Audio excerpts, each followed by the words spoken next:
they can give more about themselves. Ndio siku zimesema I have guests alafu nawaacha wa hang. I think it's best kama you have a social. Yes, we are live, guys. How to introduce your social handle. Stand by. 5, 4, 3, 2, 1. Welcome to Rumblings of the Mad People, and as usual, I'm your host Kelele Digital, and I have Sir Rico and Sir Bruno on set today. They're gonna take us through today. So hi guys, my name's Bruno. You can find me on Katis. I'm an upcoming director, producer, scriptwriter, just to name a few. Yeah. Hello guys, my name is Rico. Yes, sir. This is a simple guy in the construction industry in Virginia, and I love fun. Okay, over the past few days or even weeks, we've been having the games going on, and the Kenyan team shining all over, and the Harambee Stars in the Chan match. So let us channel our energy towards the very good match that we had today, where Kenya was playing versus Madagascar. How do you feel your experience was watching the game?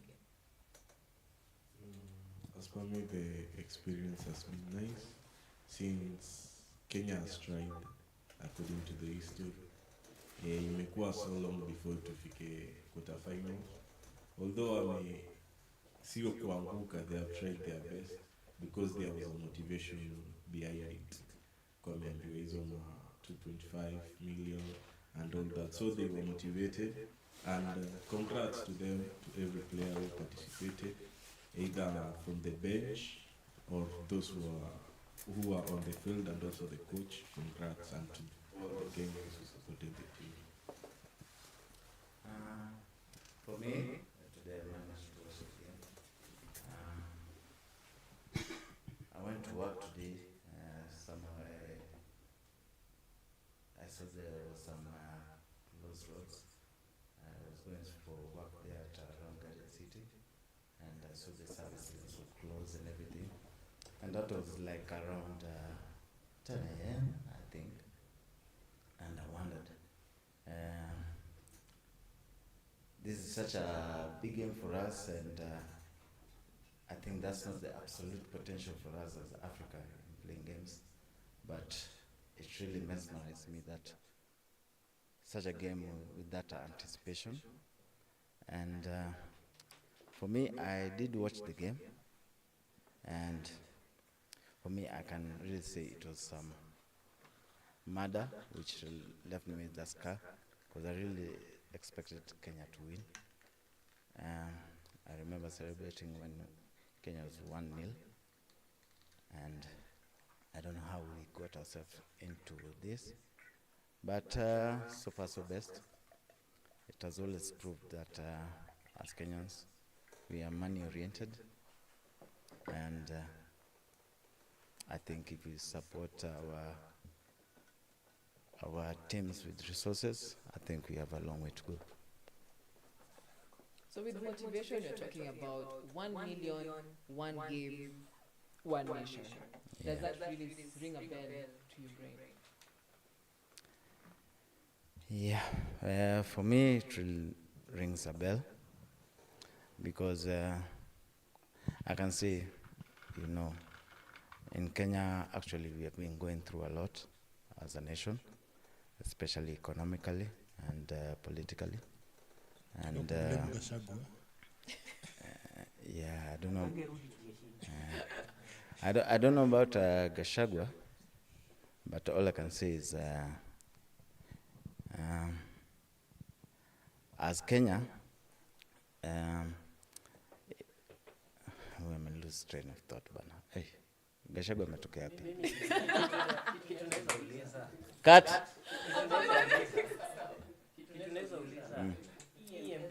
Ilipigwa reversal ama nini ilifanyika kazi leo? Ilipigwa reversal. Just give more. Walipeana nyingi. Alisema wapeane walozi. 2 million Gachagua Akaambia nyinyi mlozi. so they lost. Inaweza kuwa hivyo, by the way inaweza kuwa hivyo. Ngoja, hiyo Gachagua imeniruse train of thought, but I was okay. So tumekatia wapi? We continue. Yeah, you continue. But editor atafanya maneno. Okay.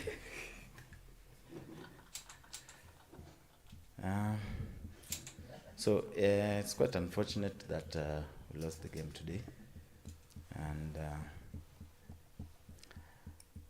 it shows that we have a lot to do in terms of supporting our football team. I kind of watched the history of Ben McCarthy, a wonderful player, born and raised in South Africa, made his way to, was it the England Championship or where's Celtic? Scotland. Scotland, yeah. I kind of saw that guy is a very good potential for us in terms of inspiration as Africans, and I really thank him for how far he has brought us as a country. I also wish to thank the President, Ruto, because despite all the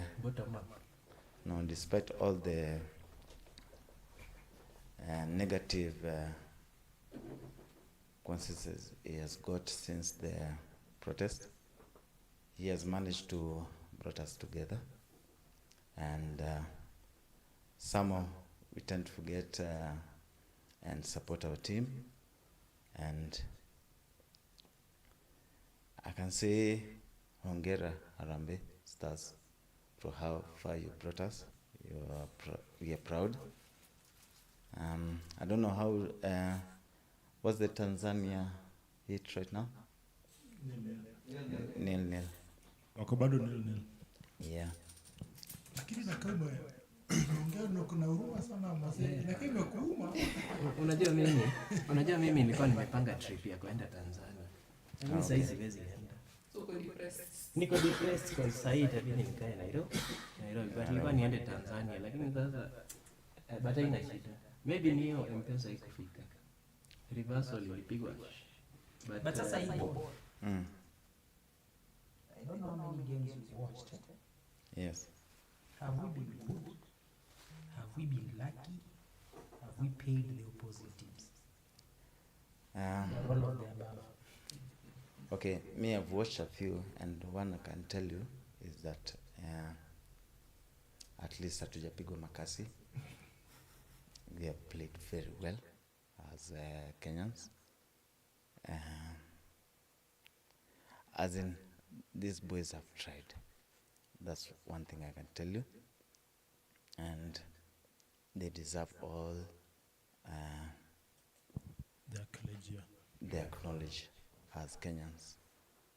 Yes. I don't want to say that but I want to say it's because of motivation. I hope HR anaona motivate him to it brings out the best in him. Not really. You give me 100 million and you put me on that pitch. What will I do? Depends the skill sets you have. Exactly. So, Ruto is 600 million. Remember the money was there. All the boys needed them to do was to win. Fine, they've not won. Can we take that money now to the grassroots and develop football from them? Kwa sababu hii hapa juu, nikikupatia leo, there's no way it's affecting ule pale chini. You see? So it is good, but it's not sustainable. Kumekuwa na East African hiyo boli ya East African School Championship. Ilikuwa Bohongo, sio? African school games. Yes. Yeah, Bohongo. And you've seen like Musingu, ilikuwa Jobo ni Kitale or Kitale Day or something like that. Or St. Joseph's. Yes, Jobos, and then some teams from Uganda. And I can remember during the last CS, Babu na Mwambas, one of his results ni huyu boy anaitwa nani? Adrian. You get it? Talanta. Yeah. Talanta. To me, I think there's something that Kenya is missing. we need to start bottom hapo chini. The way nani nasema hapa za let's start. Yeah, tuanze pale chini kwanza. Tukishaanza pale chini, Adrian watakuja kucheza in the next, like let me say AFCON or whatever. Tutaona Adrian akicheza, but the last 2 years alikuwa wapi? Mcheki. Ni boy ametoka school champions, you get, akapata academy, and huyo amechukuliwa timu gani? Celta Vigo. You get, yeah. But now with the current Harambee Stars, one thing I appreciate is that motivation factor. I don't refuse. 2, I appreciate the president's role. 3, our boys have done themselves in this whatever. Kenyans have never had hope in their national football team for the longest time. I appreciate also Coach Makati because of maybe just that katwik kidogo. And remember, CHAN is all about the local league. People are just playing on the local platform. So that means that we've got talent at home. Alafu pia corruption kwa national team. Sipani ni siri. So in fact, when you just said talent, I also think you're forgetting that we also have support. Because okay, coming from the recent even trying to purchase the ticket, and you have a website even falling down because you can't even buy a ticket. I feel that we have all the necessary support. See, the fans as Kenyans will be having that anger. Like, tumekuwa na ile njaa ya kwenda stadi, for the longest time. Yes. For the longest time. But sasa kwa hii CHAN imeonekana. So why were the stadiums half full? Yeah, exactly. No, the reason they were half full, you know, there were those disruptions. You know, as in, since we are organizing a big tournament, there are some rules you have to follow. Na ile tulikuwa tumezoea, unajua tulikuwa tumezoea maandamano sana, so tuna occupy kila mahali, unaelewa? Ni stadium tuna occupy bila ticket. But sasa CHAN inataka organization. So ile time imeoccupy hivi kidogo, okay, kuna politicians walikuwa wanaficha zingine kwa mfuko, wanatoa kwa grassroots huko, unaelewa? But CHAN inataka organization. So that's why wakasema, CAF ikasema, we, tunakata hii kitu 30% peke yake ndio ataenda state. But before the match, I think they wakasema 80% tumeongeza. But you see, I don't agree with that. Yeah, me too. If I've bought my ticket, you've bought yours. When chance is 80%, pale kwa gate, nani anahesabu kujua 80%? And then 2, let's assume 100% uko pale. How do they decide that you should go in and I don't? And I think it's the number of seats at Kasarani, and then they say if the number of seats is 100% and the tickets are 100%, so they say we're giving 30 or 25% or 80% of that number of seats. But remember, all tickets have been bought. All tickets have been bought. So kama Kasarani ni 40,000 seater, 60,000, because I know there's a confusion around that number, zote zinauzwa. Si ni kweli? So leo tuende tuapie vile tuko hapa sisi wote. Watadecide aje wewe ingia na mimi siingie? No, because and I'll tell you I'm coming from. And you'll forgive me. This is something that really annoyed me. In fact, before I came, somebody was asking me, how comes I've not watched one game? And I told them, I can't for that same reason. I'm a passionate football fan. I want to go, he's singing, we are singing, we are done, or we are all quiet. But I know I'm among football fans. Having attended a few of those top whatever, World Cup, Rugby World Cup, all those things. Awesome. Yeah, there's a way it is organized, and the way it is organized is, and I have the report of CAF on the Kenyan stadiums. This was about 6 years ago. Number one, each ticket should have a seat. our stadiums, I think, I've not checked, but on some sides hakuna seats, mnakalia mawe. So nikiingia niko na ticket na uko na ticket ama hujalipa, umekalia kwangu, there's nothing I can ask you. Do you still talking about Kasarani or Buhungu? Because Buhungu, that's where I saw there are no seats. I don't know Kasarani. Hata hapa Nyayo ziko seats kila mahali. I don't know. Kenyans are not. Yes. Okay, the last time I was there, I was in this, what is this athletic called? Kipchoge Keino. Yes. Okay, the seats are not numbered, but I don't know what's the renovation did. Yeah, so I don't know if the seats are there, but just from the photos, what I can see, even from the guys who bought the seats, I was telling somebody, I go to watch rugby sevens at Twickenham, I get my ticket.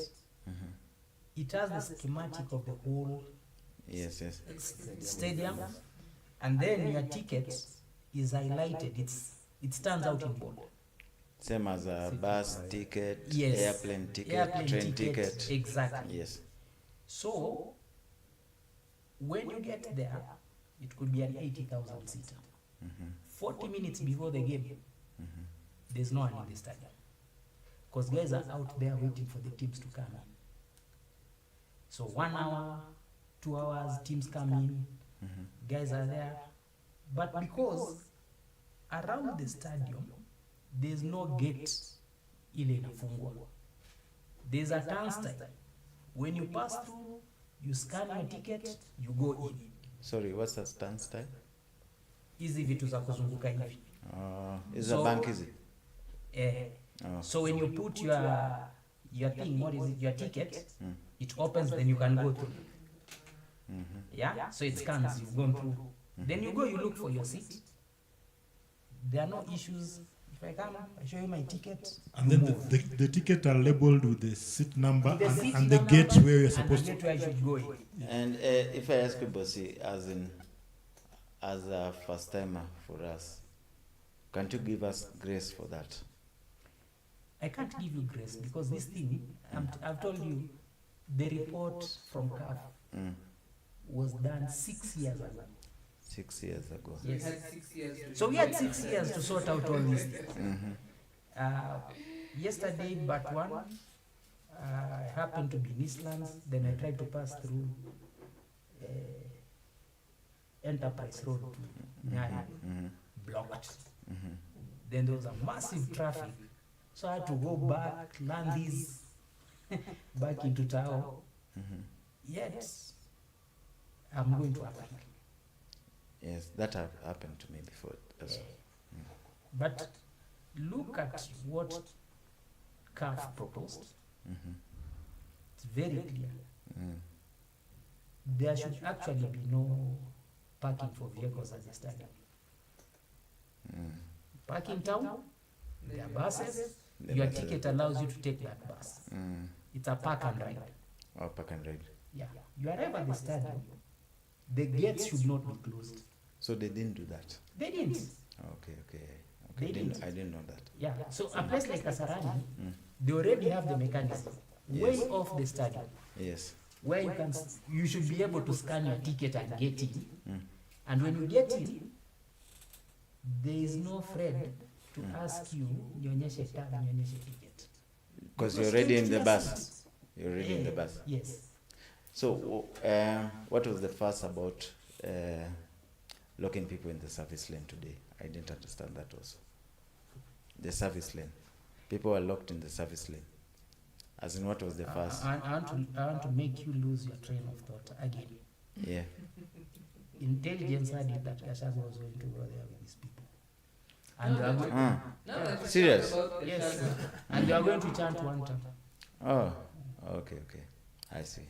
now that we talked about the shadow has been in the US for the past 6 weeks, and he just happened to come back on Thursday. So we're talking about refugee himself.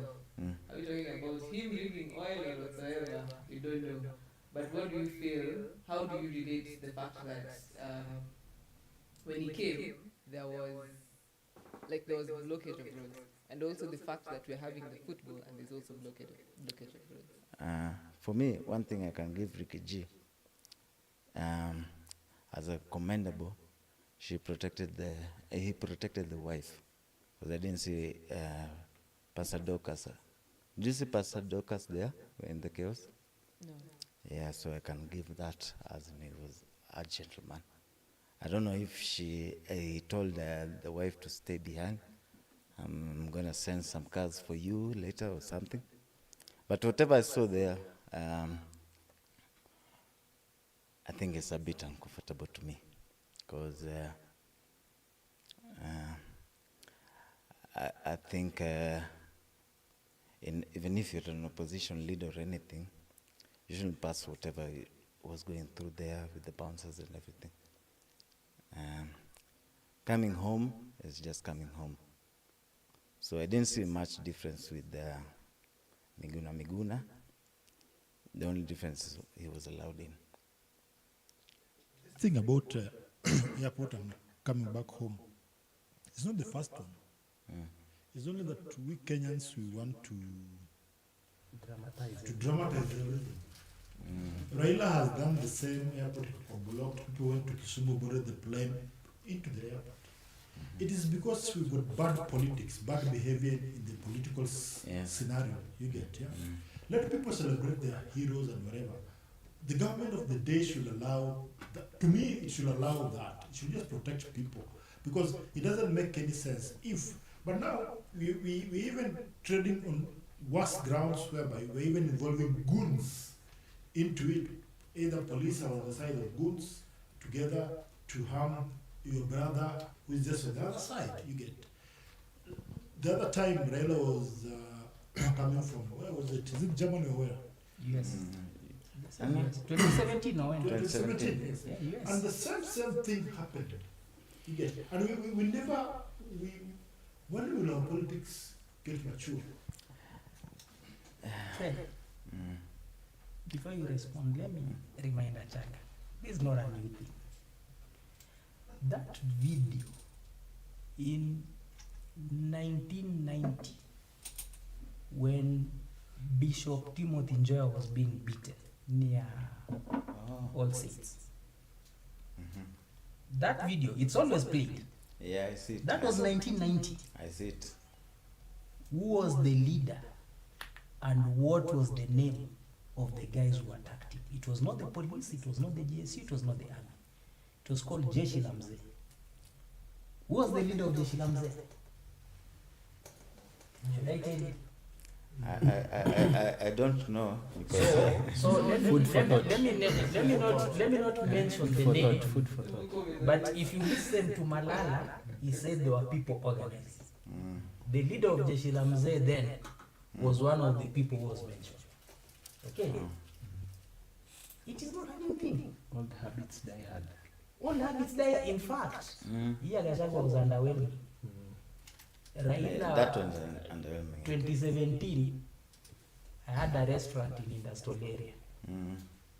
Boss, the bullets that were flying, and let nobody lie to you, it was in both directions. Live bullets. Live bullets. We're happy that you're alive. In both directions. And when they got to land this roundabout, this is one of the most hilarious videos you'll ever see. So the police ran out of bullets and tear gas. The guy was the commandant of Central Police, was called Nairobi Police Commandant, was called Kingori Mwani. So he has no bullets, he has no tear gas. He picks stones. He starts hurling them at these guys' vehicles. So it is not something that started today. Yeah. In 1992, if you remember again, and sorry for boring the since it was. So you mean I can retract the statement that Pastor Dorcas was not there because it was orchestrated? It's planned. They knew what was going to happen. Yes, because that was my question. Yes, Why wasn't she there? they knew. Even Gachagua, if you remember very well, after the initial at the airport, Yes. he disappeared. Who? Gachagua. Oh, okay. Because Yeah. politics is hard. I don't think politics is hard. Politics is just a game. And whoever is playing us. Yeah, I agree with you. I think tuseme yetu ya Africa ni enjoyment. Ni fun. Enjoyment. Ni fun. Yes, and I- Kama unaona, okay, there is that element, but for us we take politics as a fun thing, not a serious but thing. but I agree with Sir that for us, people die for it thinking that It's that serious. it's that serious. Let me make a controversial statement. Yeah. So the government has touched everybody around Gachagua, but not Gachagua. Right? So if you are an MP, you support Gachagua, you'll be out soon. Uko nje mara hiyo hiyo. They should catch Senator Methu and comb his hair.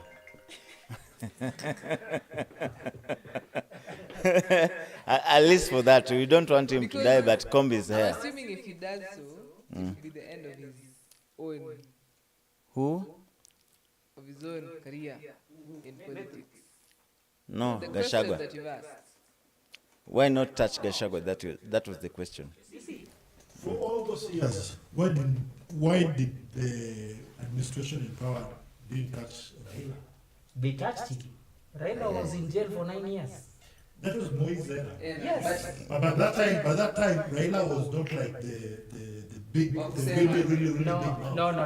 Let me now There was disclose. material, yes. Yes. Just relax. Let me disclose. First of all, let me say probably I know more about this than is normal. Mm. My father was very tight politically with Jem Karaoke. Who's your father? Please tell us. You wouldn't know him. Maybe I know. You wouldn't. But I wish to know. I'll tell you why. Okay. It's on set. So, the day when JM was supposed to go to Mombasa, and that bus was bombed, was traveling with my father, and it happened a week before I was born. Oh. So, I'll go back and tell you. In the early 90s, maybe 91, no, 81, in the early 80s, 81 or 82, I didn't exist. sorry. So, Our next door neighbor, where I grew up in Kaloleni, was an MCA, a councillor there, Councillor. and he got picked up. This is like 1980. So when he's picked up,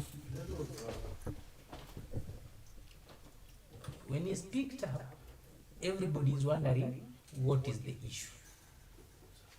And he was charged with treason. Who now? That MCA, See.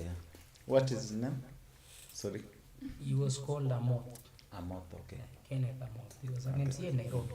But his only mistake was he used to associate with Jaramogi. Jaramogi, yeah. And of course, when he came out, he comes to the house, they're chatting with the old man, questions.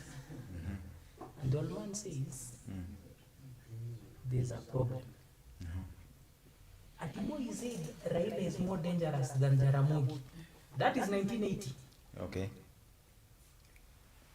If you go back to history and you check, when was the Raila tried to overthrow the government twice? When was the first time? I think it was in 1980, Ama? 1982 was the second. The yeah. first time was in 1971. Oh, okay. How old was Raila in 1971? I would think it was in late 20s. 26. Yeah. Because he was born in 1945. Yeah. So, it is not what we see. In his book, An Enigma in Kenyan Politics, he says those things they used to do, how they used to go. Moya says is the candidate, they go to Nyeri and stuff like that. So it's dangerous, but back to where we were. There's a reason why Chad was not touched. And it can't be a good reason. It's not a good reason. Because for what he's saying, anybody else saying that.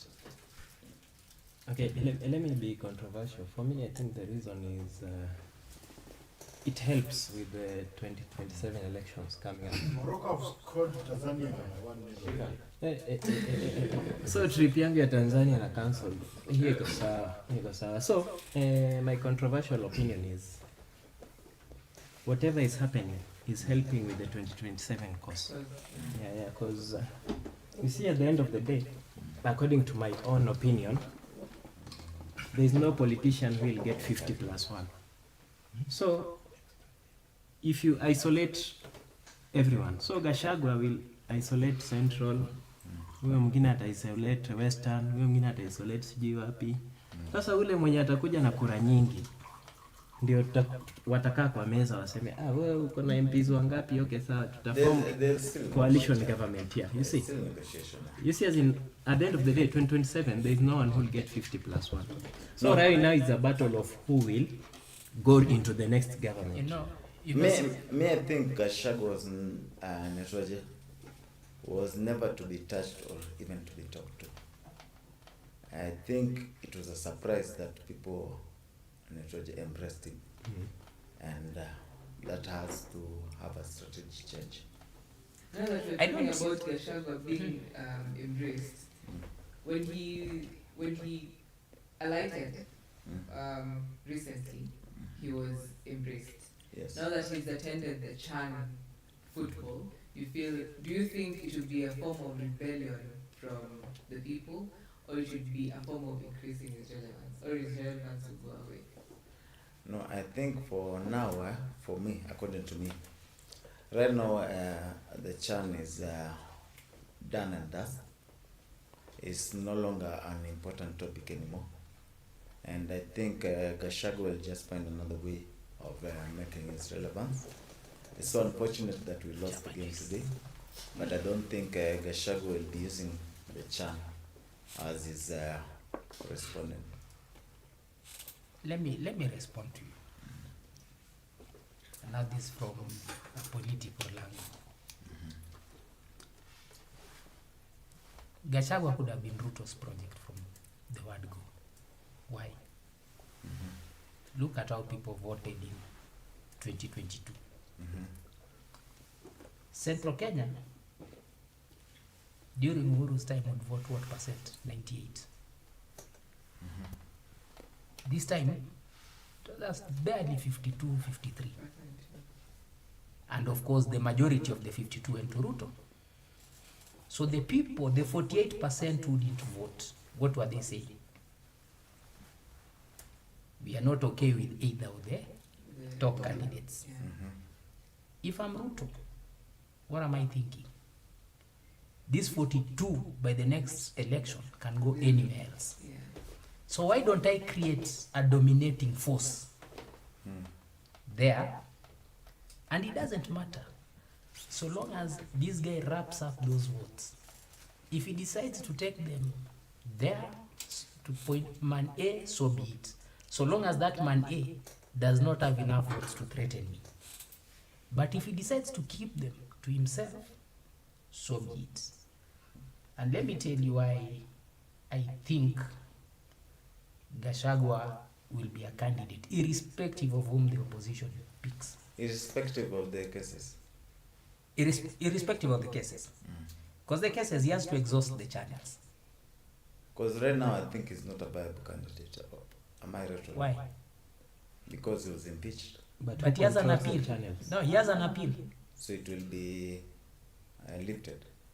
No, it doesn't have to be lifted.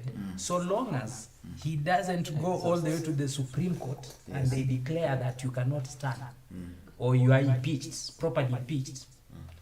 And your question is very relevant. So you are bringing me to why Gachagua is actually a state project. So Do you really, Gachagua is a state project with right now the MPs trying to say that they are crying foul. You told us to pass SHA, we passed.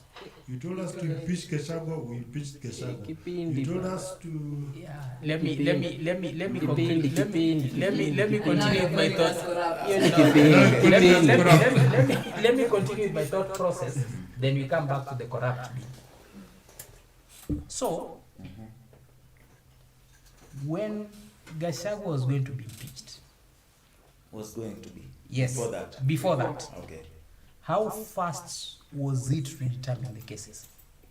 Including the Deputy Chief Justice empaneling a bench that he should never have done.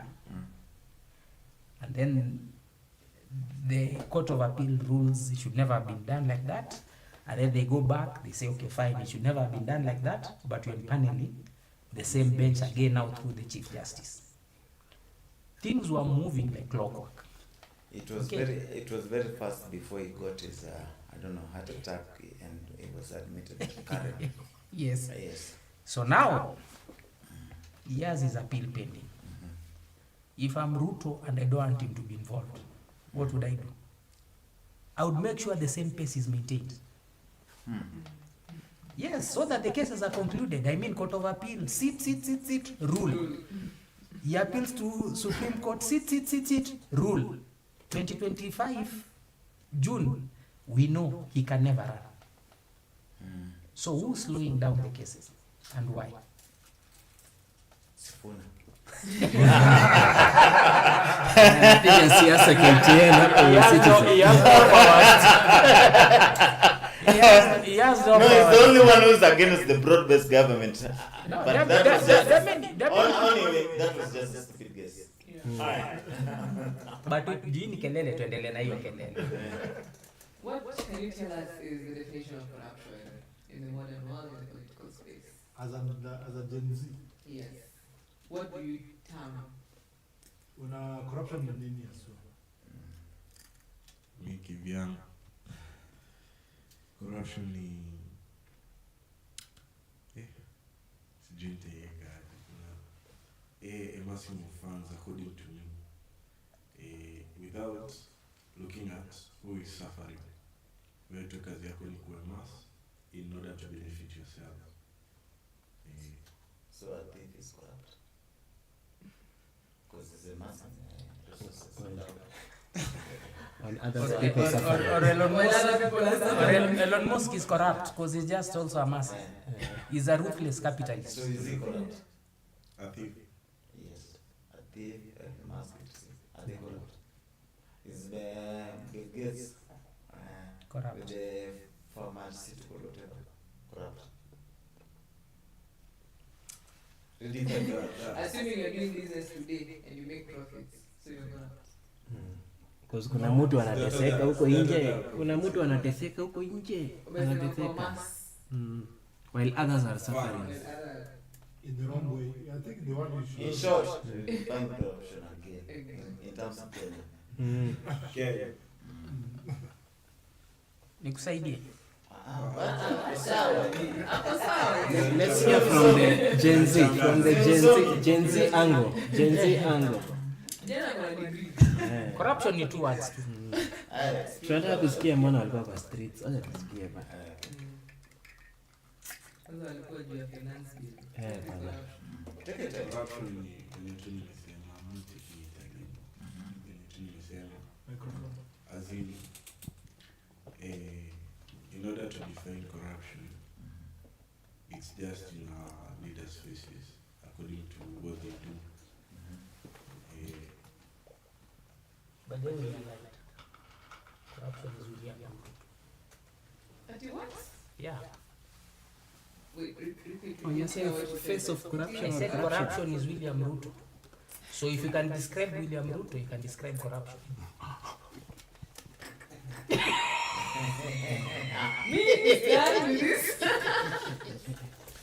Can I drop the mic? Nikusaidia ni jaribu mimi corruption ni. Then if he's the sole definition of corruption, then why did he like say the MPs are corrupt? So, Or insinuate? good question. Who now? Him. Kipindi. I asked what is corruption. He said corruption can be defined in two words. So you're asking him. He already answered. Host, can I answer? So she's asking me, why did he come out shouting? You're asking me, Cindy? Yes. Simple. He gave two examples.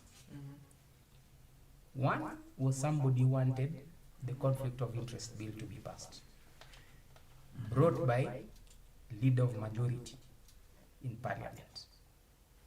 Picked money from someone whom he did not mention, but he knows the money didn't end up with the MPs.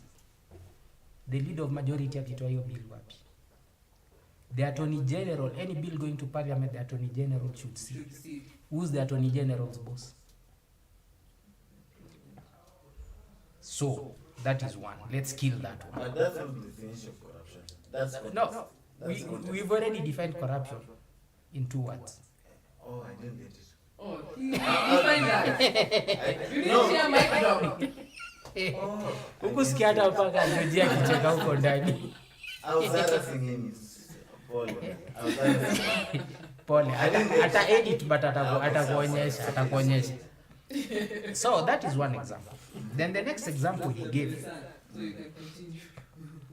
The next example he gave was Sokohuru in Senate. Who now? The president. Or the president? Yes. So when he talked about Sokohuru, Oh, this is Parliament. claim. Yes, Okay. he was talking about, is it the Garissa guy? Huyu Guya anakuwaga county gani? Guya anaponga Mandera. Mandera. Guya ni Mandera? Guya ni Mandera. Yeah. I think so. So, Sio chama nama? huyo si Guyo. Governor. Mandera amekuwa nini leo? No, Senate. nani ndo council of governors? Chairman. Si Guya. Guyo ako either mas. Guyo ni Isiolo. Isiolo. Then he said, Sokohuru in parliament, Fernandez ndio chairman. Okay. Akauliza mtu alitoa wapi 150 million. So he was talking about this case. Oh, wait, okay. Continue. So at the end of the day, unajua what he forgets? Who forgets now? Guya. Our president. Our president. Whether it was leader of majority is leader of his party. Whether it was a governor, the governor is a member of the executive. So anatuambia corruption iko wapi? Ama who is fueling it? Anatuambia recipients ni parliamentarians, si ndio? But who is giving the money? In those 2 examples he gave, who is giving the money? The citizen. The citizen. Anatoa through taxes. The executive. Alafu inachukuliwa. Inadivatiwa mali. Through the executive. Kati hapo ya. In those 2 examples, the executive. No, it's the citizen. Through the executive. Mimi sijaenda kupatia Guyo pesa yangu atoe. But you gave authority for other people No, to hold on. It's not determine through the spending. executive, Yeah. it's through the citizen. You have to remember. Natoka mfuko. Because mimi, if I give somebody in Kibera here 50 bob from Ruto amepea pesa. So it's through the citizen. Executive are incepted. Ilikuwa nimesema they give authority to. Yes, they give authority. Ruto hajatupea pesa. Pesa ni yetu. Not the authority. I've given you, he gave 2 examples. Yeah. Si ndio? So Kimani Chungu amekuja na bili. Ameitoa wapi? Kimani Machungwa. Ameitoa wapi? Hauna imani naye kwani? Aye. You're harassing my neighbor. Okay, Naweza shindwa kwenda home leo. kitu ndasema about this topic. Unajua kuna kitu inaitwanga kipindi. Unajua hata mimi ningekuwa politician ningekuwa na create kipindi. Unaelewa? So kuna kipindi gani sasa hivi? Unaelewa politicians wana creating kipindi time they want you to shift focus from somewhere else. Yes. So wana create kipindi. Ishungwa kwani wanaweza kosana na Ruto aje? Okay, ni politics but atoke huko aseme ati yo sasa tuna audit. Oh, ni same as anaitwa aje? Pia alitoka Korea. Ati sasa nimetoka sasa ana galvanize. Ni the same thing. Unaelewa? Ni as in wana try unaona, don't be surprised. Ichungwa atatoka kwa government. It's part of the grand plan. Hiyo central yote ishikwe. Unaelewa? So sasa hii watajifanya wao tunapiga huu vita, tupige huu vita, atoke. Alafu aende huko kwa ground aseme Ruto must go. Ruto ako like watu wangu wanafanya kazi mzuri. Tumesema ni order. Anyways. Me according to me, politicians are just like women. They'll make you hate the nigga and still marry the nigga. Amen. Hallelujah. Back on this topic, I agree with you on Vipindi, Yeah. but there's something that has happened that we need to recognize. Where? Just ini mambo ya bribery, extortion and everything. This is for the MPs, but Yes, Yeah. MPs at Senate. Today,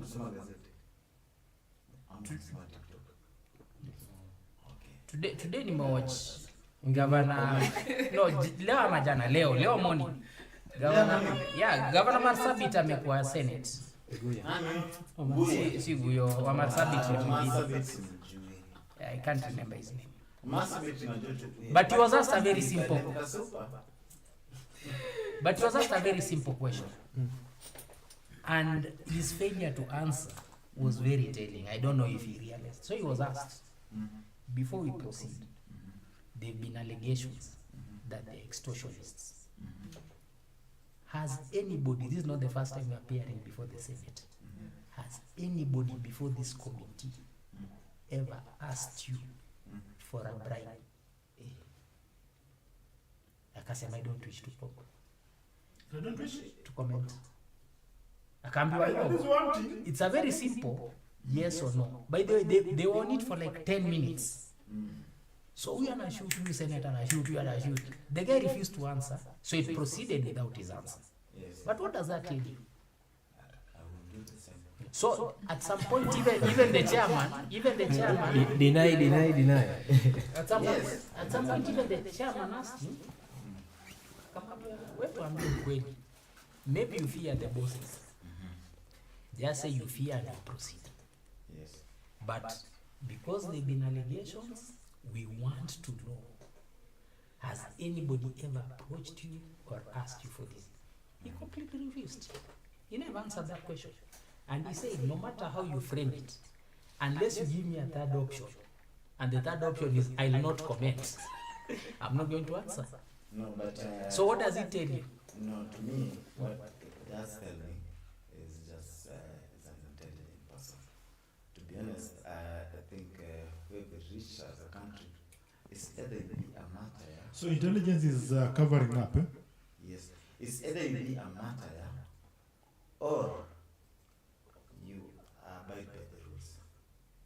And if you be a martyr, No, but your statement, you are praising corruption. I'm not praising corruption. All I can tell you, like for example, me, I have a very young family. Am I willing to die for Kenya? The Kenya that doesn't show me is going to make some change anytime soon. Or I make the change and I die, and I leave my life miserable, and my young ones, family or whatever miserable. So I think Kenya has reached that state that way you have to choose. So that means that Bruno, with the fear of being I think you're the Gen Z. You should answer that question. Kumbe hivi ndio collaborators walikuwa kitambo. No.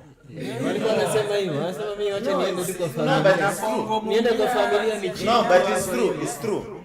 I'm not willing to be a martyr for something that is a lost cause. If there's nothing that's gonna change, if I'm dead, then why? Yeah, you know, So the story of Gen Z. What Gen Z? Bruno, tell us something. Yes. Let Bruno say. And as you're answering that, I'd like to ask, whatever you say, that does it mean that you not like it's sort of like what is it called? Limiting your speech as a political person or Political activist. yes.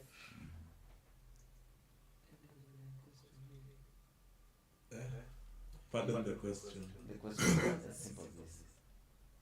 Are you willing to go to even at the end in terms of facing death, in terms of activism, or in terms of settling down some compensation for silence and protecting other people? In short, are you accepting to be bought for the next generation to suffer? As in unapenda pesa ama upendi pesa? not for the next generation, for your children to suffer. For my children to suffer. For your you currently suffering, and the next generation will suffer. And does it mean that what all that your generation is doing as Gen Z is zero? Is zero, okay. Are you willing I'm to not be? continue the same Are you willing to be tomboy? Willing to be Rex Masai? Or are you willing to be Kasamuel or whatever? So me, what I'll say, I'll tackle this issue in one same thing. There is a time it comes in your life you need to rebel. If you see this thing isn't right, Yes. you need to rebel. So, according to the Gen Zs, they were done with this government. Yeah. Us telling the government telling us this and they give us this, telling us this and they give us the other side of them. So if it were me, yes, rebellion, ilikuwa inafaa tu watu wa rebel. Maandamano was not that. Yes, people were dying, but it came to a point that you saw like dying wasn't an option. It's rather I suffer for the next generation to enjoy the future. So what's so different with somebody just against? But I think he has answered the He question. has answered the question. He has answered the question, but But let me support. You know, Bruno, that's it. So in 1990, I was a Gen Z like you. In fact, I was underage. I was below 80. But that's when I first got involved myself in a political movement. And me and a guy was not here called Chata. We formed a party. Then Monkey Party was not allowed, but we formed a party called Smokers Party. And our vision was very simple. Yeah. No, our vision was very So you simple. bring him a Smokers were weed. Our vision was very simple. Let me explain to you. Mkwe hai. No, ukiomba mtu wa fegi, hawezi kuambia no. Atakutishia, akwambia maze. No, then we didn't even think about it. Now it's very prevalent. In our days, by the way, in our days, it was not so prevalent. Akienda jela sana. There was weed, but it was not very prevalent. It was taboo. But in that 1990, there are people who put their foot down and said Kenya cannot continue being a single party state. Hapo ndio video enjoy. Guys were killed. Guys tried to go to Kamukunji. People were killed. But finally, the government backed down. In 1997, and I don't know how actively you were involved in politics then, but that was the time of NCEC, National Constitutional Executive Convention, led by Kivuta Kibwana. oh, The guys, down to earth lecturer. he's not down to earth. I'll tell you how I see him meeting Mandazi and Madondo. yes, but nitakwambia vile to be trained. Huyo ni mtu ametoka states. Sasa huyo yule hizi, yeah. Okay, I see. Anajua pia. So I'll tell you, between 1990 and 1997, in between hapo, Ahmed Nasir Abdullahi was elected. The lawyer? Dean. Yes, he was elected dean of the law faculty. Oh, I didn't know that. And then Moi said he cannot. He said anybody else but not Ahmed Nasir. And we went to the streets for 7 consecutive days. He cannot why? The president has said no. Then the president was low. Acha sahi mnapumua. No, what was the underlying issue?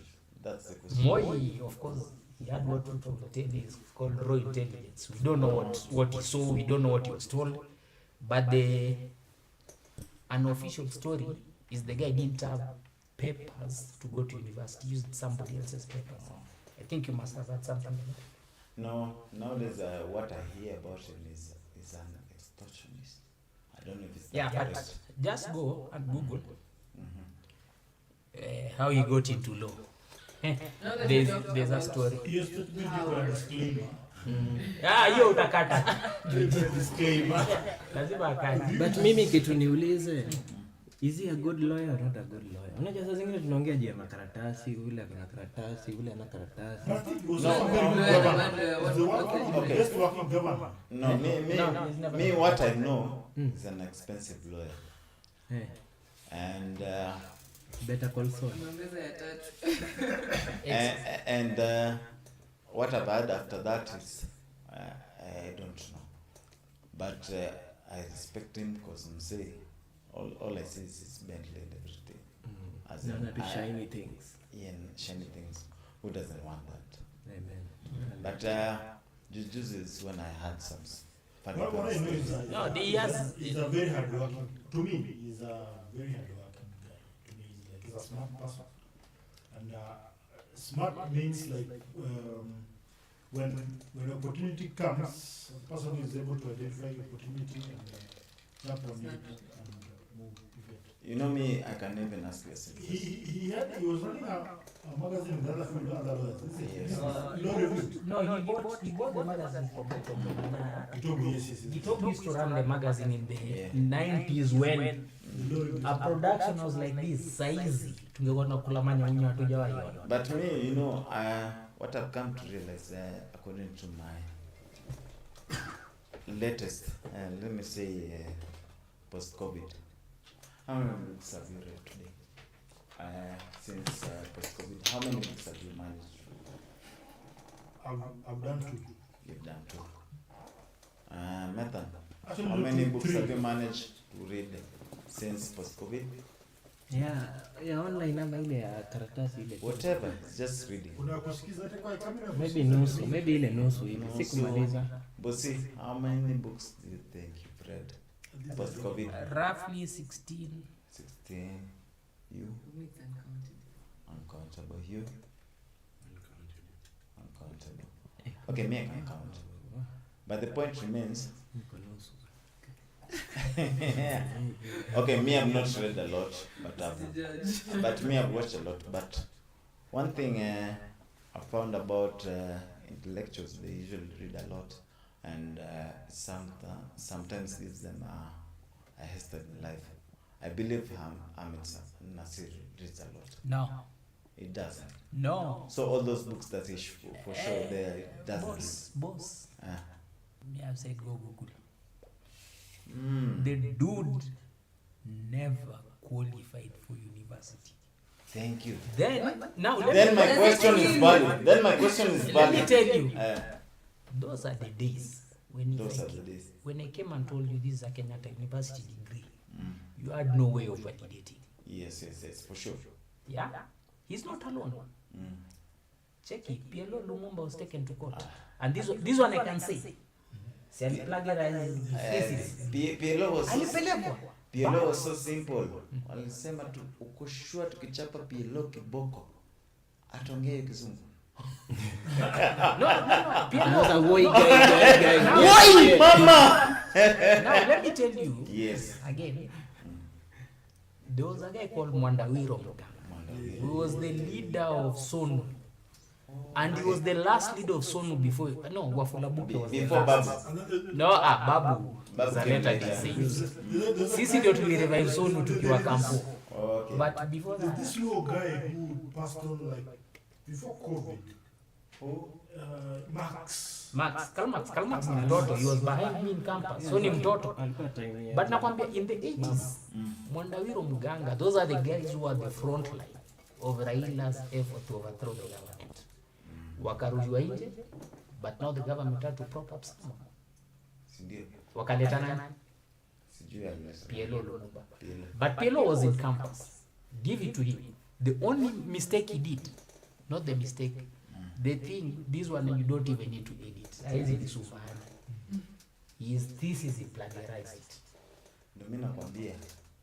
Those people now shikana knowledge. How many books do you read? Yes. I don't think they have read those books. I see Nani, Council Nani, Ahmed Nasir, the full Bure. shelf of books. I'm sure it's never read those. lakini Do you know? What's the correlation between having a degree and reading books that are just legible? It is simple as this. Nathan and I are engineers. We have worked for a couple of years. Nathan, how many experience you have right now? Huyu wa River Road ama mwingine? Wa River Road. Si, una engineer mkubwa sana. Wa River Road. Si, mwite wa River Road. Hatumwiti ni alituambia. Mwite wa Merry Round. Mwite wa Rainbow. Bwana engineer. So let me add. And I don't job is data and how many books do you think we read now? Hey, and every time they'd be speaking, you saw chapter planning, and this is what it was saying. Like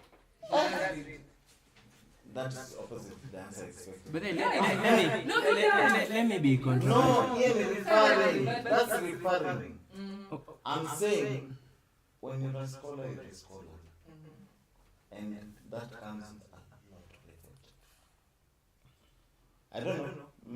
Okay, wait. How do you judge that somebody has read like this number of books? Vocabulary. Mimi naangalia vocabulary. Nikisikia thou they engagement. Kuna kitu kitabu ilitoa jana ama last month ilisema. So because I've read it, my language shifts to that. Shifts, yeah. And again, another thing is time. Time. I can't come from work and I mean to talk to the date or something. But I have to seclude that time for a moment. But can I ask? Yes. We are discussing about lawyers. Okay. No, I'm not discussing about lawyers. No, as in, I'm just it was discussing about about somebody who thinks he knows a lot. No, I was trying to ask your question with regard to what I said, that he does read books. yeah. What's your point? So for me, as in, there were some names that were being thrown around, and mostly they were like lawyers. It's a discussion I had like maybe 2 days ago. You see, law ni kwa mwongo. Law itaji usoma. Unaelewa? Lazima kwa mwongo. Unajua unaenda pale kwa jaji unamwambia, unajua kama mimi ni lawyer, client wangu atakuja si aliiba. Ataniambia meta niliiba by the way, lakini nitetee. Si mimi nitasema nikienda kwa judge of the court nitasema give us the evidence. Unaelewa? Lakini najua aliiba. Akitoa picha hivi nasema huyu si client wangu afanye kama yeye. Wangu ako na tattoo hapa hivi, unaelewa? Wangu ni mfupi, wangu ako mweusi sana, unaelewa? It's trying to, it's a language. It's a language. Unajua it's not like other professions. Na kama ni daktari. Daktari yenyewe kama ule mtu umesema kuna heart disease, lakini yako na malaria lakini unamuoperate roho. But how did the Hold on. The first session we agreed daktari ugesi. Sema daktari ugesi. Sasa tuendelee. Sasa hii ya lawyers wacha nikujibu. You know you have to be qualified to tell the lie. Yes. Yes, for sure. No, yes. Those are regulations. Those are regulations. And that's what I'm saying. Yeah. Regulation or experience? Regulations. No, hata leo. Experience ama regulation? Regulations. As in the law society of Kenya make it regulations. No, it is the law. It's not the law society of Kenya. So let me ask you. So today, you can't represent me unless umemeet hizo regulations. No, naweza. Aje. Si River Road tu naingia na ipeka certificate na fungua. Nakwambia that is why if we are to litigate me and you, the first thing I check is do you have a practicing certificate? So do you mean anyone who has a practicing certificate is qualified to lie? No, is qualified to lie, but will he represent you in the best way? No. Kuna mtu mwenye ajaenda shule huko lakini no. So it is now up to me as the client. No, you're not getting amesema amepewa authority ya kudanganya. Ukiingia kwa system uko na authority ya kudanganya. Unaweza danganya system. But now I have to select you to be my liar. Naweza ambia Fred akuja nidanganye, naweza ambia Bruno. Naweza ambia Marcel. Controversial kidogo. Sababu tunasemanga do not lie. So there's a lawyer who lies always easy to get to make you advantageous. Does it think that the sin? It depends. Ako joke. I can say it depends. In the Bible, there are books of judges. Yes. Why? So where do you get judges from? And Not from lawyers. and me, I believe in it. Even lawyers start as early as your boyfriend. You know. See, all I'm saying in it,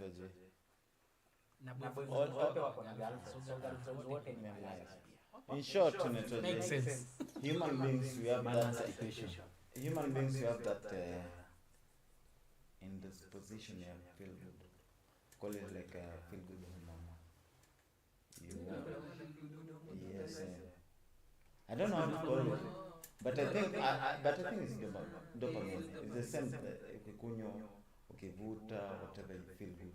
Hata to social media. But one thing I know as life by its own, it sucks already. Life by its own, it sucks. So your life stuck right now? No, I can ask you some questions. What the fuck are you existing? To make you sad. Answer me that question. Why the fuck are you existing? Me. Why are you struggling? You grow up, you get good grades, whatever, and get here, get good money. Why the fuck? Because I want to see what life has to offer. You?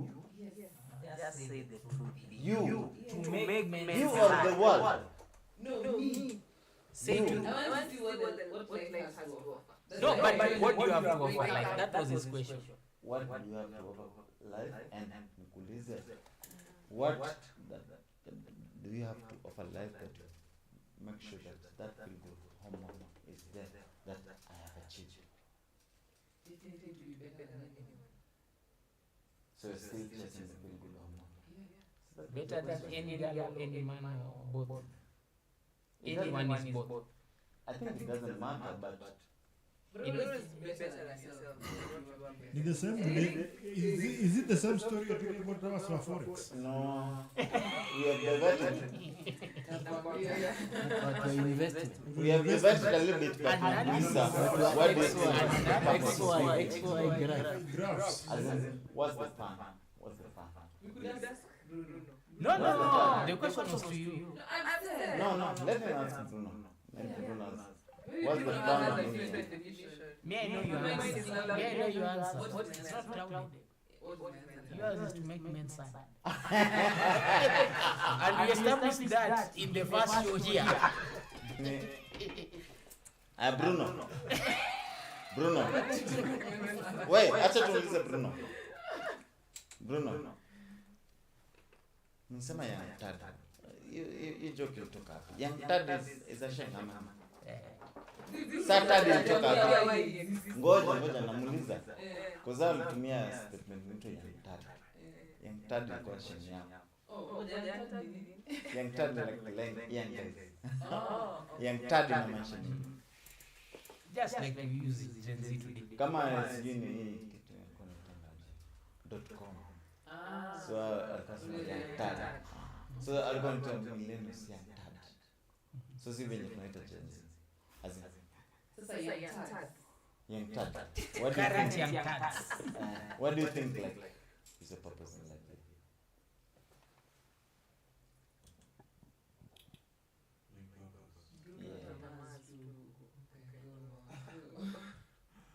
My purpose is in this lifestyle, the current one. The way it is right now. With all the standards concerned. Let them show me is follow me. Huh? Don't follow them. Mrs. Ngenda brothel bus. Adi. Oh, Boss. I like you. We need to toast that. ndio kabisa. By the That's way, all. know you.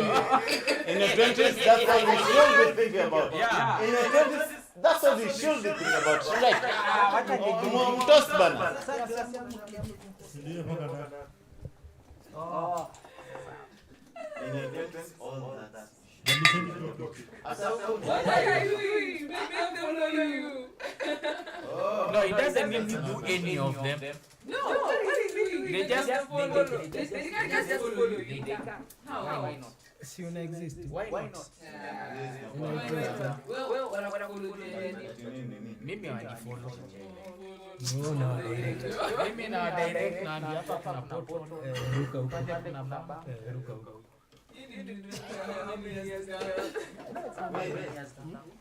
Have you passed through all the agendas? Yes. Serious? No. All four of them. Kuna X, Y, X, Y, Hey, Forex, Is it your phone or your ex? Go. to be honest, personally, I tried to learn Forex. Honestly, wachana na mambo ya jokes. I tried to honestly learn Forex. I took my time. No, me, I used to be good in mathematics. That's why I'm an engineer. And I tried my best, but what I realized is like, oh God, I take it as something. Forex will like, even 100K, making a profit of 1,000 is a waste of time. But I didn't. Of course, I had a lot of fear. So Forex for me didn't work. So I've never tried Forex extensively. Then there's this thing called crypto Forex. Now crypto. I tried crypto. Same thing. It makes sense. It was easier for me to hang out with method. If I was an Forex to buy pay to jibamba. Method. Sile pesa wenye badala ya Forex kwa jibamba.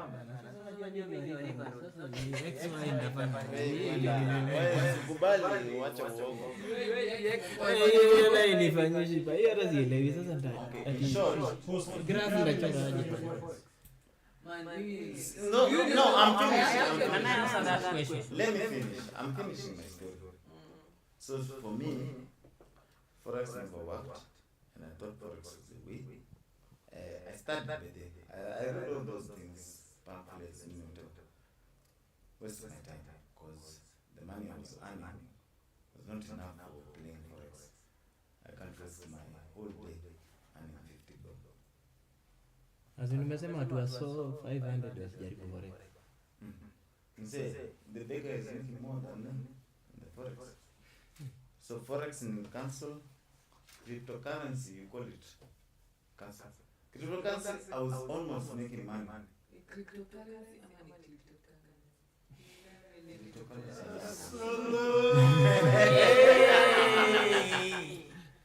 I know about cryptocurrency. Focus. Okay, crypto. But then I remember it was 20. I think it was 2013. That's the first time that came about Bitcoin. Oh, bit or bat? The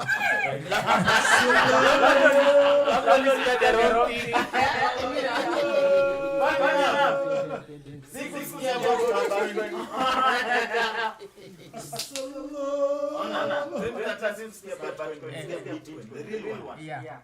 Mine was, I think it was 600.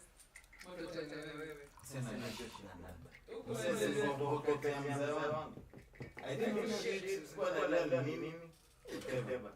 But kama mambo mbaya yakamili.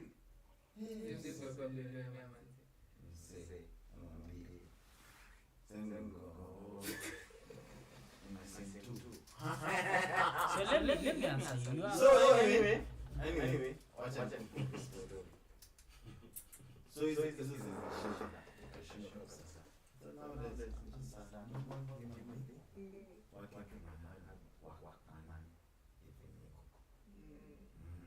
so Forex is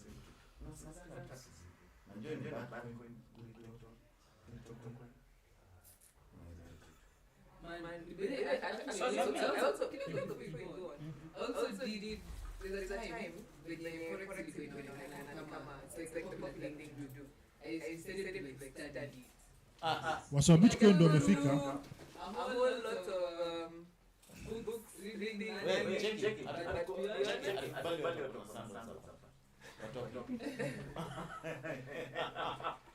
Wait, what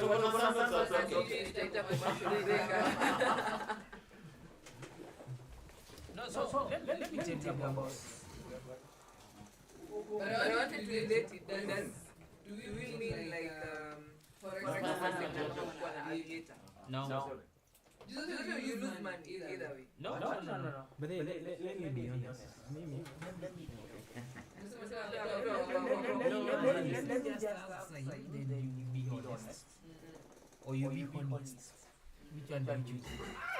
Honest. Acha nikwambie forex. So in our time, there are no apps, there was none.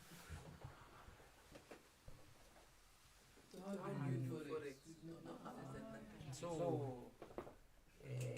guys asked me, so how did you ever make your first money, your second, whatever it is? But those days, you'd buy a newspaper. The newspaper would have ABC Forex, Budega Forex, whatever. Zimeandikwa hivyo. Then you see the rates here. You see the rates there, you see the rates here. Are you sure you're not talking about riding? No, Forex. Forex. Yes. Oh, There was a whole page for Forex with all the guys. It was regulated. So there were only few guys who could trade Forex. Now what mnaenda kwa gazeti, these are our rates. And then CBK like these are the rates. So me, my 100k or 20k or whatever it is, nasema nikinunua Mudaiga, tena niuze Chase at this price. So you look, but then you get a physical paper. Did you come walking here? Nah. I used to walk before I crawl.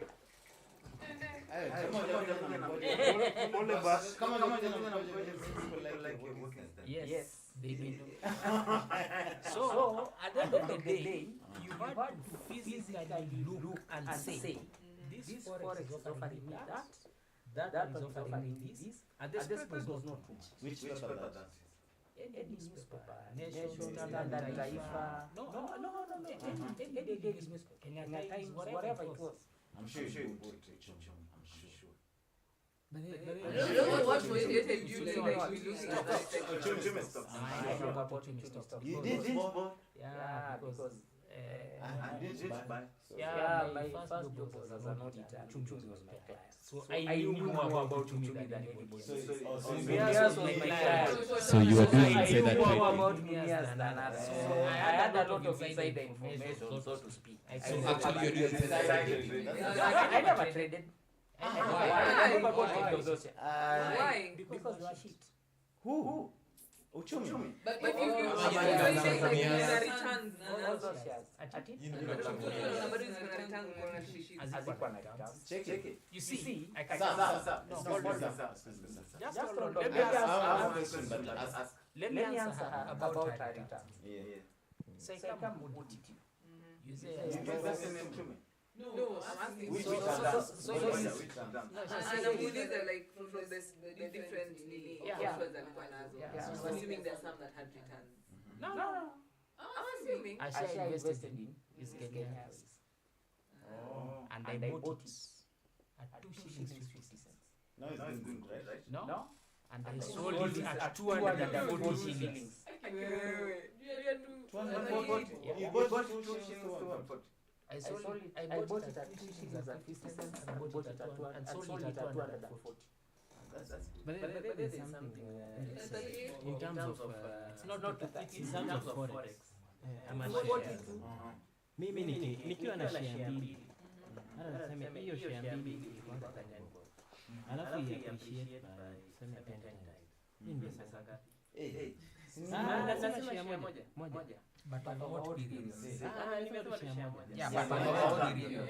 Appreciate over 100 years. No, it's a question. I want to be educated.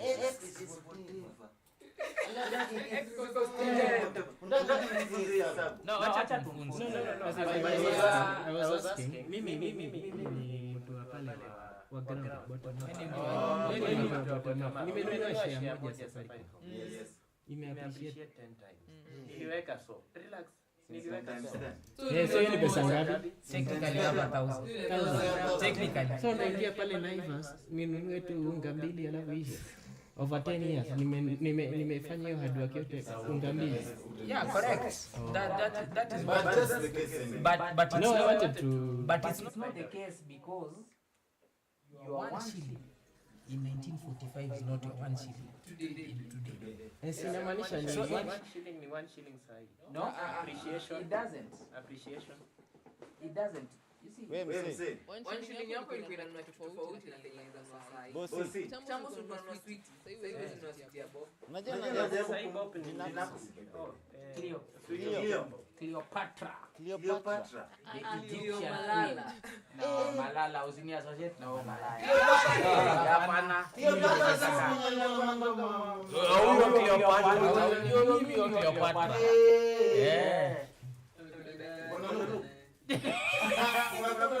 Wewe sitaki kukula. Wewe tulishe hiyo bana.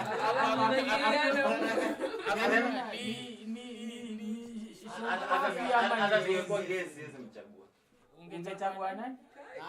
Ungechagua engineer wenzako. Uyange kwa gei mwenzako. Angekuwa gei mwenzako. Huyu. Umeona rainbow kwa mahali. Umeona rainbow mahali.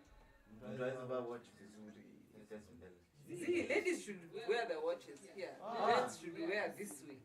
Focus. Anatuambia You should learn this new. yeye anatuambia hivyo ndio mgana jua mahishi. Acha mimi nitaomba. Mimi nitaomba. Anasema tuambie vizuri. Nitamwambia strap-on.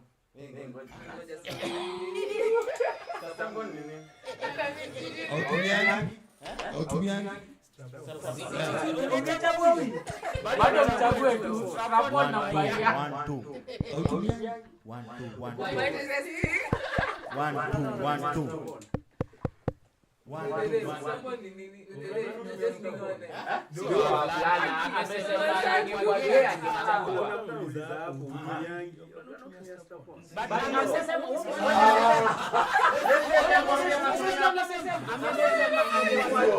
huyu amesema angechagua nini? So sio mema nafaka na strap-on. Ama atamsaidiaje?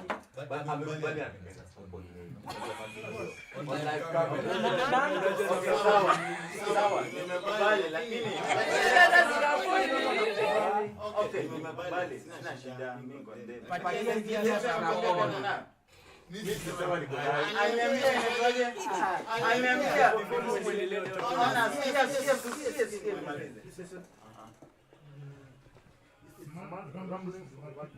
ngoja nimalize wewe bado hizo zimekantiwa.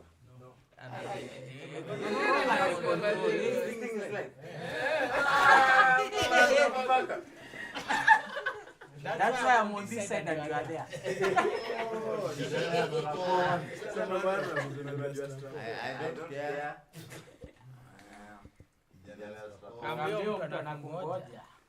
Leo ni strap-on. Sio fake. No, mimi unajua sina shida. Lazima niambia. Leo hizi fika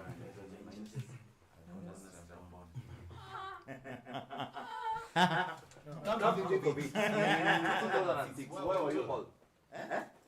What was in 2006? 2006. Which day, which month, Which month?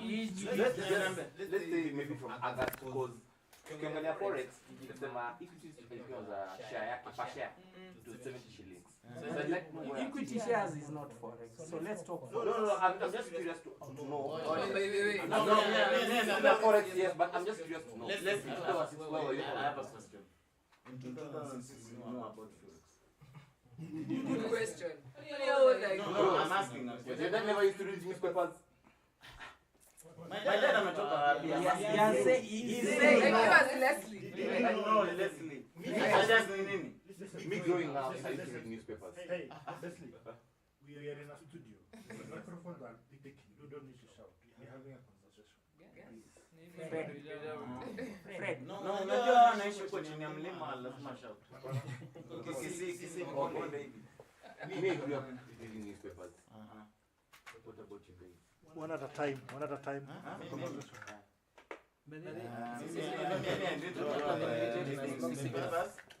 I had a normal childhood. I was riding bikes. And getting to know my friends and my girlfriends. As in, they're just trying on their new class. They couldn't fit. Yeah. So, how did you used to improve your grammar apart from reading stories? No, me just that's how I improved my grammar. And another way I used to improve my grammar when I was texting my girlfriend, I didn't use like XO.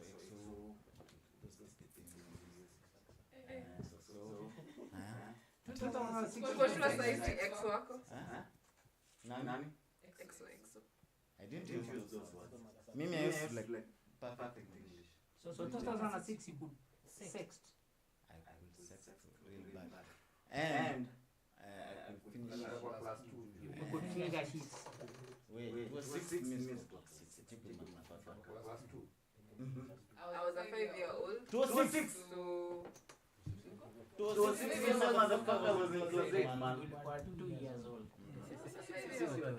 Check it. Meta. 206 at in Check it, jamaa. unaweza kuwa ulikuwa class 2.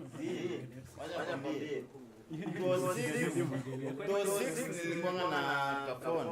Na nilikuwa naweza kuspell vizuri. Huyu anauliza. Ngoja nikwambie. You're fully grown right now. Eric.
Unajua kama nini wewe? Lesi kwani unaona mimi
So unafikiria juu ya TikTok tu? Utaingia TikTok. Kama una fan tu. Like ndaingia TikTok. Wait, swali ni mimi meeting niulize inaisha. nini? Meeting inaisha saa ngapi niingie TikTok? What is your keto downfall?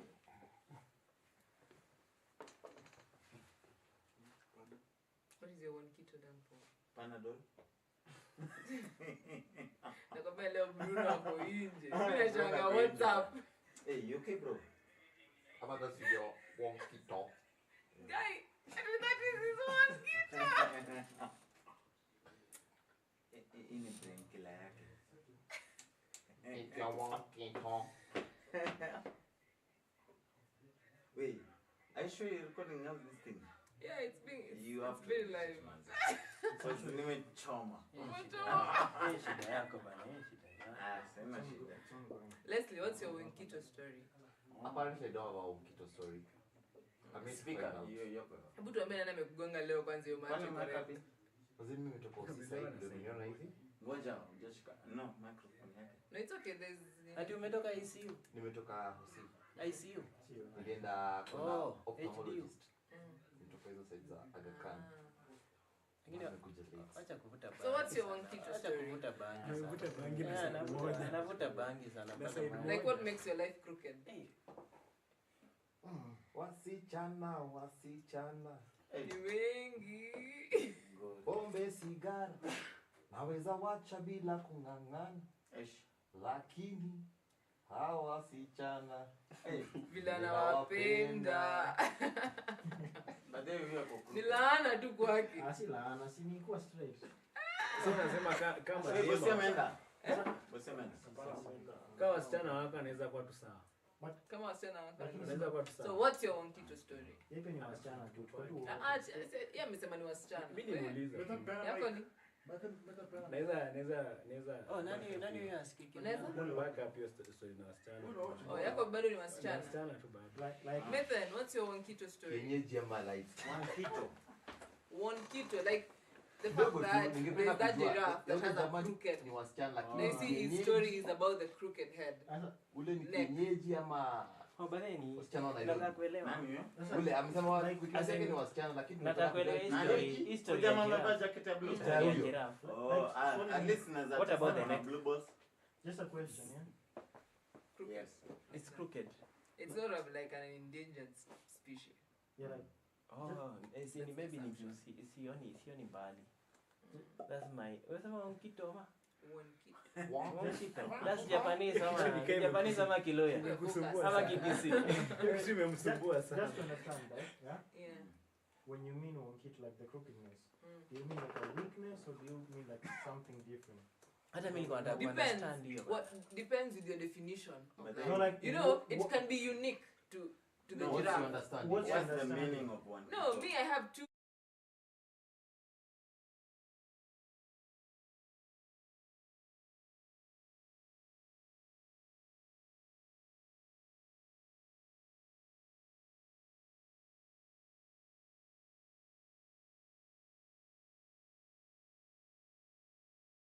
No, I said Onkito is the name that was given Kito ndio imebaki. to that giraffe Yeah. for having a crooked So, with neck. the And short. crooked neck, to Yes. you, what does that mean? So for the crooked neck, it is unique in its own way, like that with the crooked neck. Sawa. Eh. And it can also be Aligongwa. ndio kitu yenye kila mtu anamjudge. Mzee. Ama aligongwa na gari. Let's say this is where you come in. Lakini mbona mtu anajudge your friend? This is where you come in. Usiende huko. 4 inches ni crooked. Ulijua ni 4 inches. Kumbe ndio unanichungulianga kwa apartment. Kumbe ni wewe. Wewe. Shangaa jirani kuna mtu ashinga hapo kwa windows. Akili somebody. Kumbe Game ya Chelsea ilianza. Inaanza saa 4. Nene. Inaendelea. Ndio naangalia tu tuko mbele. Karibu kuisha. si ni watu wadogo. Anyways, and that marks the end of our show for So today. what's your Serious? You want to know my Onkito? Yes. Kwani wana- You didn't even say anything about yourself. What did you want to know about me? Kitu. You know, How to protect the host. honor. Yeah, that Did marks you- the end of our shows. Till next time, see ya, adios. Soundkill No. and tunawapenda wote.